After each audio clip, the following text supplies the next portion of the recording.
All right, are you planning on buying a home in 2022? If you are, listen up, because Brent Wilsey, the president and CEO of Wilsey Asset Management, joins us now to share on whether or not this is the right time to buy. Brent, good morning. Good morning. So if somebody's on the fence right now, what do they need to be considering? They need to go off the fence and go back the other side because there are some concerns coming up this year.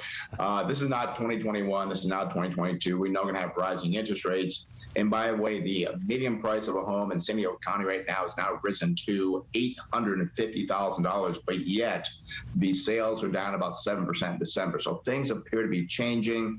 Some of the headwinds I want to warn people about, because we're all going to emotion about a home. It's beautiful to have a new home and how great it is. But the headwinds that you're going to run into is that we know rates going to be rising this year. Currently, the mortgage rate on 30 years is about 3.6%.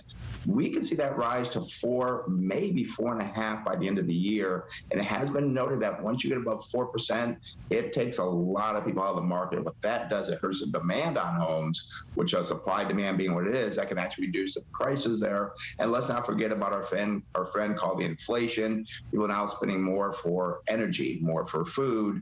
This all hurts when it comes to buying that home. And I do believe we could have a recession in 2023. So you really got to think hard about the numbers before you actually get into a home. Wouldn't it be better off owning than renting, though?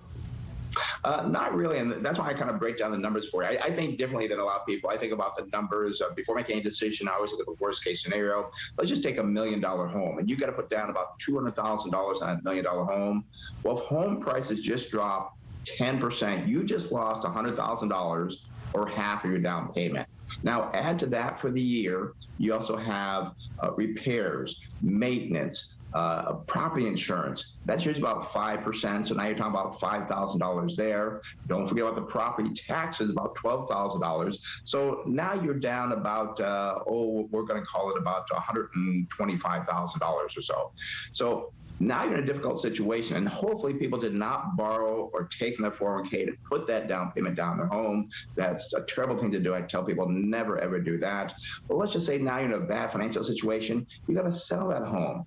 Well, now that home is down 10%. Now you got to tack on, if you're lucky, a 4% commission rate from the broker. That would be about another $40,000. So now you're out about $157,000 or 16%.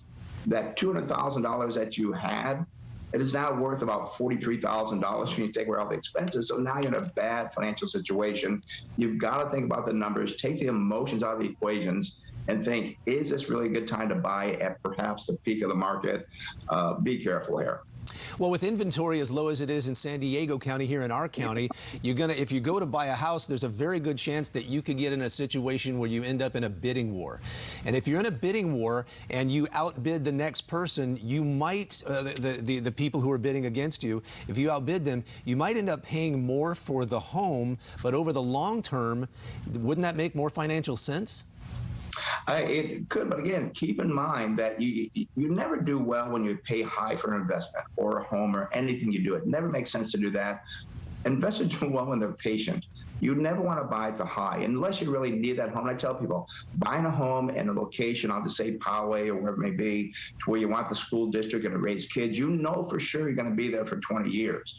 I know the average holding time for homes used to be about 5 to 7 years. That's just not the norm that people stay in a home for that long. We saw this back in 2008, the same thing. Oh, I got to get a home. I got to get home.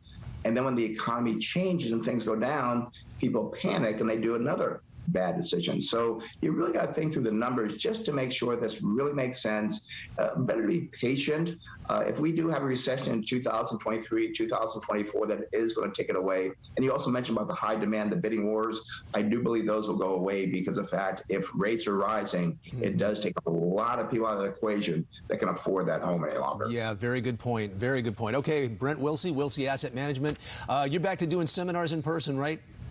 Well, we were, but we had one come this Thursday, but because of the big increase in cases, we said, well, let's postpone it. We don't want people getting sick at our workshops. Postponed it to March 3rd to be on the safe side. All right. And they can get more information on our website, smartinvesting2000.com. All right. Hey, Brent, thanks for your time. Enjoy the rest of your weekend. You're welcome. You too. All right, coming up in our